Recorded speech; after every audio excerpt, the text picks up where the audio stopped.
اس کو تو حکم ہے دونوں پاؤں نیچے بچھا ڈالے، دونوں پاؤں نیچے بچھا ڈالے پھر سجدہ کرے۔ مولا کائنات کرم اللہ وجل کریم فرماتے ہیں عورت جتنا زیادہ زمین کے ساتھ سمٹ کے نماز پڑھے میرا رب اتنا زیادہ اجر و ثواب عطا فرماتا ہے۔ صلو علی الحبیب۔ بعض لوگ بغیر کسی مجبوری کے بیٹھ کے نماز پڑھتے ہیں، ان کے لیے کیا حکم ہے؟ اب دیکھیں گے وہ نماز کون سی پڑھ رہا ہے۔ اگر فرض وتر پڑھ رہا ہے بغیر کسی مجبوری کے بیٹھ کے تو نماز سرے سے شروع ہی نہیں ہوئی، اس بندے کی نماز نہیں ہوئی، نماز دوبارہ پڑھنی۔ جتنی نمازیں پڑھی ہیں سب کی قضا اس پہ فرض۔ مثلا 10 سال کسی نے بغیر مجبوری کی، یہ عورتوں میں اکثر مرض ہے، خام خام بیٹھ کے نماز شروع۔ صبح کی نماز میں کھڑی ہوں گی نا، میں نے دیکھا ہے پہلی رکعت کھڑے ہو گئے دوسری میں بیٹھ جائیں، فرضوں کی بات کر رہا ہوں۔ اس طرح میری بہنوں اور بھائیوں نماز نہیں ہوتی، اس طرح نماز باطل ہو جائے گی۔ نماز کو دوبارہ پڑھنا فرض عین ہوگا۔ صلو علی الحبیب۔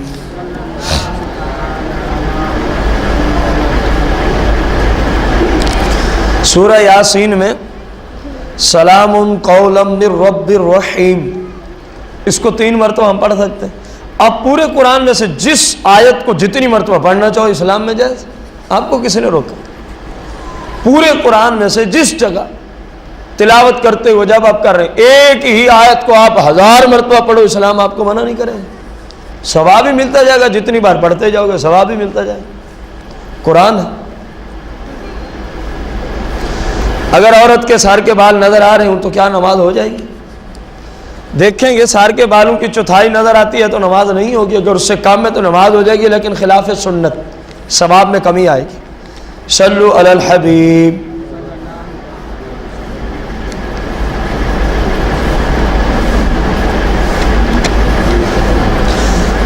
کیا عورت اجنبی مرد جب مر جائے اس کا چہرہ دیکھ سکتی ہے، مرنے کے بعد نہیں دیکھ سکتی؟ اجنبی مرد کا چہرہ عورت مرنے کے بعد دیکھ سکتی؟ صلو علی الحبیب۔ جو لوگ گالیاں بکتے ہیں اسلام میں ان کے لیے کیا ہے؟ ایک حدیث پاک سن لو مفہوم۔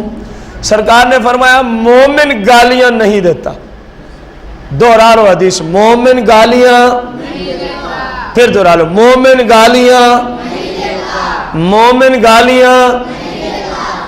بہت جو گالیاں دیتے اپنے آپ سے پوچھو میں کیا ہوں؟ سرکار نے فرمایا مسلمان گالیاں نہیں دیتے، مسلمان گالیاں خواہ وہ مرد ہو یا عورت۔ صلو علی الحبیب۔ کیا معجزہ یا 10 بیویوں کی کہانی پڑھنا جائز ہے؟ یہ سب بکواس ہے، جھوٹ ہے، جہالت ہے۔ یہ معجزے، یہ فلاں فلاں کی کہانیاں، یہ مسئلہ، یہ وہ مسئلہ، یہ سب جھوٹ جھوٹ اور اونچی بولیں یہ سب کیا ہے؟ جو اب تک نہیں بولے وہ بھی قسم توڑ ڈالیں یہ سب کیا ہے؟ آپ کو بیویوں سے اتنی محبت ہو گئی ہے تو ان کی سیرت پہ عمل کرو۔ سیدہ فاطمہ کی کوئی نماز قضا نہیں، تمہاری بھی قضا نہیں ہونی چاہیے۔ وہ کبھی بے پرد نہیں ہوئی، تم بھی بے پرد نہ ہوا کرو۔ بیویوں سے اتنی محبت ہو گئی ہے، انہوں نے کبھی روزہ نہیں چھوڑا، تم بھی نہ چھوڑا کرو۔ اتنی بیویوں سے محبت ہوگی، انہوں نے اپنے شوہروں کو کبھی بھی آگے سے بول کے تکلیف نہیں دی، تم 24 گھنٹے آگے بکتی ہو، ان کی سیرت پہ تم عمل کر رہی ہو، تمہیں محبت ہوگی 10 بیویوں سے۔ محبت جھوٹ ان کی طرح منسوب کرنے کا نام نہیں ہے۔ اگر تمہیں ان بیویوں سے واقعی اہل بیت سے محبت ہے، گھر میں قرآن خوانی کراؤ، اس کا ثواب ان کی بارگاہ قدسیہ میں پیش کرو۔ مجھے تو ان لوگوں کی سمجھ نہیں آتی، گھر میں عورتوں کو باقاعدہ بلاتے ہیں اور یہ کہانیاں ان سے پڑھواتے ہیں مل جل کے۔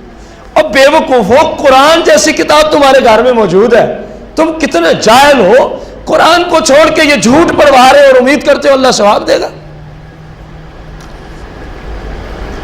جھوٹ ان نفوس قدسیہ کی طرح منسوب کیا جا رہا ہے۔ یہ رافضیوں کی سازش ہوگی، اور کوئی نہیں کرتا ہے ایسا کام۔ یہ رافضیوں کی سازش، کیونکہ قرآن کو تو وہ مانتے ہی نہیں۔ انہوں نے کہا اہل بیت کے نام سے جاہل طبقے کو ہم جناب قرآن سے دور کریں، وہ کامیاب ہو گئے۔ آج سنیوں کے گھروں میں باقاعدہ عورتوں کو بلا کے کہانیاں پڑھائی جاتی ہیں جس سے ہم قرآن خوانی کرواتے ہیں۔ مر جانے کا مقام نہیں ہے. تمہیں سیدہ خاتون سے اتنی محبت ہے, قرآن و حدیث کی روشنی میں جو ان کی شان ہے یہ اس کو یاد کرو اور لوگوں کو سناؤ, واقعی ان سے محبت ہو گئی ہے تو. خیر یہ معجزے, یہ کہانیاں پڑھنا اسلام کی روشنی میں گناہ ہے اور جن کو ان کے پڑھنے کے لیے بلایا جائے ان کے لیے وہاں جانا بھی گناہ ہے. سرکار کی حدیث پاک ہے جب آپ کو کوئی دعوت پیش کرے قبول کیا کرو, لیکن ایک شرط کے ساتھ, اگر اس دعوت میں کوئی گناہ کا کام نہ کرنا پڑے تو یہ گناہ ہے. تو سرکار کی حدیث کی روشنی میں ایسے بندے کی دعوت کو قبول کرنے کی اجازت جو آپ سے کہانیاں پڑھوانا چاہتی ہے, یا ایسے بندے کے شادی کے فنکشن میں جانا جائز ہی نہیں ہے جہاں گانے باجے کی محفل سجی ہو, جہاں ولیمے کے لیے مسلمانوں کو حلال کھانا دیا جا رہا ہے, ساتھ ساتھ میوزک چلا ہوا ہے. یہ ایک نیا نظام آ گیا. ابھی ہم حال ہی میں پچھلے دنوں گئے ستارہ ویلی میں, یہ شیخوپورہ روڈ پہ, فنکشن میں بیٹھے تو جناب ادھر سے میوزک شروع ہو گیا. میں نے میزبان کو کہا, میں نے کہا یہ بکواس بند کرو ورنہ ہم جا رہے ہیں, کیونکہ اسلام میں اجازت ہی نہیں ہے یہاں بیٹھنے کی. اس نے کہا جی بند کرا دیتے. اس نے بند کرا دیا ایک مرتبہ, کوئی شاید آدھا گھنٹہ چلا گیا, اس شیطان نے پھر شروع کر دی. میں نے اس کو کہا یار آپ کیوں تنگ کرتے ہیں لوگوں کو بار بار, یہ شیطان کی کرنی تھی تو کم از کم آپ ہمیں بلاتے ہی نہیں. اور بھی کتنے مسلمان یہاں تنگ ہو رہے ہوں گے. تو اس نے جا کے پھر بند کروا دیا. اس شیطان نے کوئی شاید تھوڑی دیر اس نے پھر بٹن دبا دیا. پھر میں نے اس کو نہیں کہا, ہم چپ کر کے چلے, ہم نے کھانا بھی نہیں کھایا. میں نے کہا ٹھیک ہے تم جانو تمہارا کام جانو. 2 مرتبہ تو کہہ دیا, اب کیا کریں. سرکار کی حدیث ہے, حدیث ایسے فنکشن میں بیٹھ کے کھانا کھانا اور ان کی دعوت قبول کرنا اسلام میں جائز نہیں. جہاں آپ بیٹھے ہوں اور آپ کے کانوں میں کیا پڑ رہی ہو, گانے باجے کی, بھلے وہ آپ کے بھائی کا ولیمہ, اٹھ کے گھر چلے جائیں, کیونکہ ہمیں اپنے بھائیوں سے نبی علیہ السلام زیادہ محبوب اور پیارے ہیں. ہم اپنے نبی علیہ السلام کی بات مانیں گے, کسی بھی ایسے شخص کی بات نہیں مانیں گے جو میرے نبی علیہ السلام کی شریعت کے خلاف ہم سے کوئی کام کرانا چاہے گا. مر جائیں گے نہیں مانیں گے انشاءاللہ الرحمن. صلو علی الحبیب. بعض لوگ کہتے ہیں نفل کی جماعت ہی نہیں ہوتی تو تم صلاۃ و تسبیح کیوں پڑھاتے ہو؟ بھائی جو کہتے ہیں وہ نہ پڑھیں. ہم نے کب کہا ہے کہ فرض ہو گئی؟ ہم نے کب کہا؟ جو کہتے ہیں ان کی بارگاہ میں ویسے عرض ہے, بخاری شریف ہے صلاۃ باب الصلاح ہے. بخاری شریف کا کون سا چیپٹر ہے؟ باب الصلاح. ایک صحابی سرکار کی بارگاہ میں, یا رسول اللہ اگر آپ میرے گھر تشریف لے آتے اور میرے گھر میں کسی جگہ آپ نماز پڑھ لیتے اور پھر اس جگہ کو میں باعث برکت سمجھتے ہوئے ساری زندگی وہی نمازیں پڑھتا رہتا تو کتنا ہی اچھا ہوتا. سرکار نے فرمایا چلو میں ٹائم نکال کے آؤں گا. چلو میں ٹائم نکال کے. سرکار ایک دن اپنے غلاموں کے ساتھ صحابہ کے ساتھ پہنچ گئے. سرکار جیسے وہاں پہنچے, سرکار نے پوچھا کہ تو بتا میں تیرے گھر میں کس جگہ نماز پڑھوں جہاں تیرے لیے کل کو آسانی رہے. آج کے صوفیوں کو بھی, پیروں کو بھی اس بات کا لحاظ رکھنا چاہیے, مرید پہ اتنا بوجھ نہ ڈالو جس کو وہ بیچارہ اٹھا ہی نہیں سکتا. 5-10 گھوڑے ساتھ, 15-20 چمچے کرچے ساتھ اور خود ساتھ. فون کر دیا جاتا ہے بکرے کا سالن ہو, تقریباً 20 بندے آ رہے ہیں اور 10 گھوڑے ہیں, ان کے لیے خوراک کا انتظام بھی کیا جائے. وہ بیچارہ مزدور بندہ ہے, وہ کہاں سے تمہاری یہ خوراک پوری کرے؟ دیکھیں سرکار کتنا رعایت رکھتے تھے کمزور لوگوں کی. آپ گھر پہنچے نا, حالانکہ اب جہاں بھی اس کے گھر میں نماز پڑھ دیتے وہ اسی جگہ کو برکت کی جگہ بنا کے شروع کر دیتا, لیکن سرکار نے کیا پوچھا؟ فرمایا میں تیرے گھر کس جگہ نماز پڑھوں جہاں تجھے آسانی ملتی رہے, جہاں تجھے. یہ آج کے گنڈے پیر, یہ ڈاکو پیر جو ایک مرید کے گھر میں چلے جائیں تو بیچارہ 6 ماہ تک اس قرض کو اتارتا رہتا.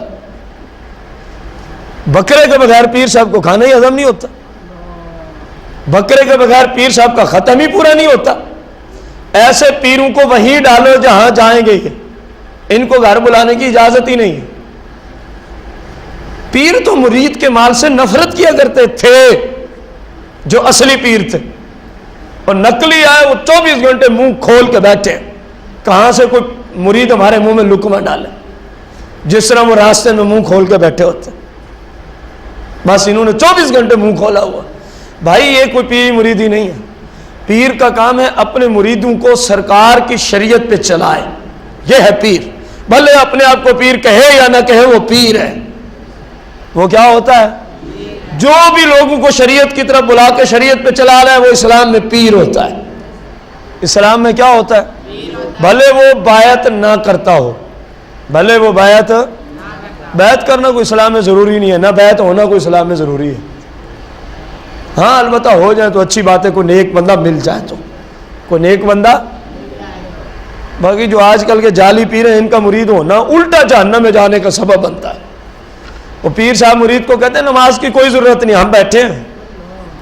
کہتے ہیں روزے کی کیا ضرورت ہے, اللہ غفور رحیم ہے, اس کو کیا ضرورت ہے بندہ 16 گھنٹے بھوکا پیاسا مرے. دلیلیں دیکھیں ان بے غیرتوں کی.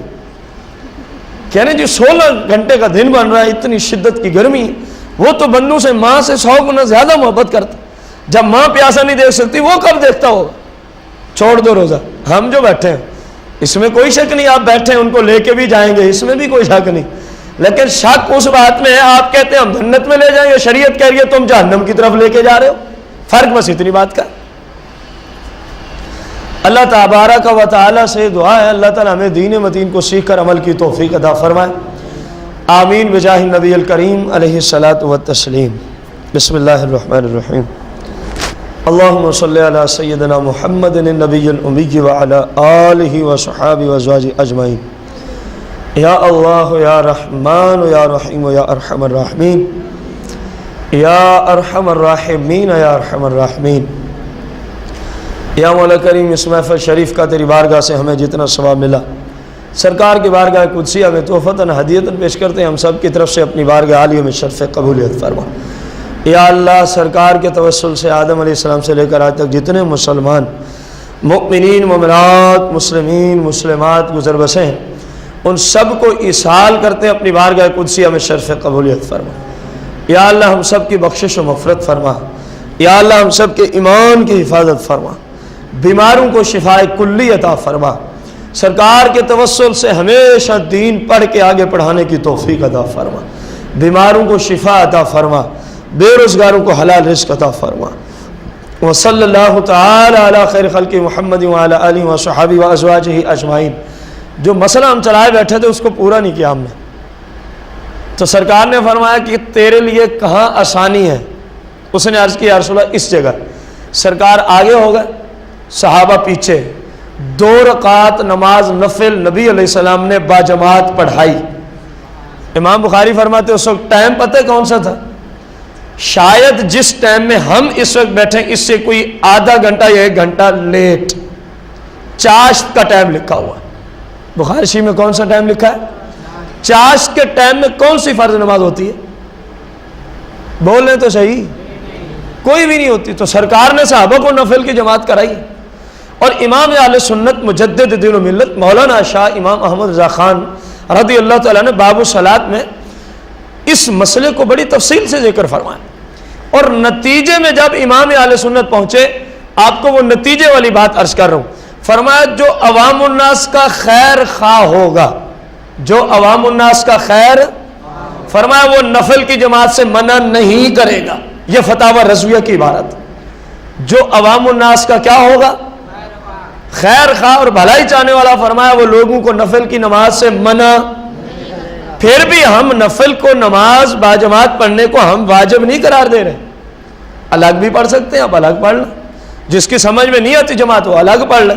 البتہ پڑھنے والوں پہ کیچڑ نہ ڈالے, پڑھنے والوں پہ. اب غور کرنا, جمعہ کی نماز دیہات میں نہیں ہوتی.